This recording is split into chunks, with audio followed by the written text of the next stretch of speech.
हे अर्जुन, यह शरीर क्षेत्र नाम से कहा जाता है और इसे जानने वाले को क्षेत्रज्ञ अर्थात जीवात्मा कहते हैं। 5 महाभूत अहंकार, बुद्धि, प्रकृति, मन और 5 इंद्रियों के विषय स्पर्श, रूप, रस, गंध, इच्छा, द्वेष, सुख, दुख, चेतना, इस प्रकार विकारों के सहित यह शरीर ही क्षेत्र है।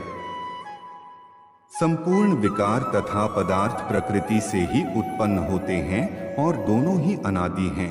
ज्ञान, अभिमान, बुराई का अभाव, क्षमा भाव, मधुर वाणी, श्रद्धा, गुरु सेवा, अंतर्मन की शुद्धि, अंतरात्मा की स्थिरता, इंद्रियों पर नियंत्रण, लोक परलोक के भोगों, अहंकार का अभाव, जन्म, मृत्यु, बुढ़ापा, रोग में दुख और दोषों का विचार, पुत्र, स्त्री, घर, धन आदि में मोह ममता का अभाव, प्रिय अप्रिय की प्राप्ति में समचित्त रहना, परमेश्वर में अनन्य भक्ति, एकांत का स्वभाव, प्रेम, अध्यात्म में नित्य स्थिति और अर्थरूप परमात्मा को पूजना और महसूस करना, विकार सहित प्रकृति के यथार्थ को जानना और स्वीकार करना ही वास्तविक ज्ञान है।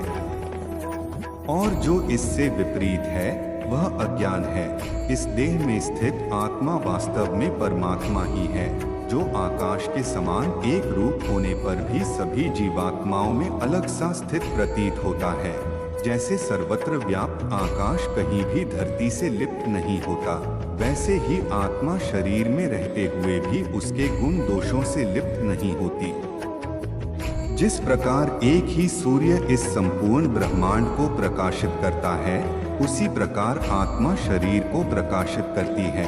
क्षेत्र और क्षेत्रज्ञ के भेद तथा प्रकृति से मुक्त होने का ज्ञान जो पुरुष जान लेते हैं, वे परमात्मा को प्राप्त होते हैं।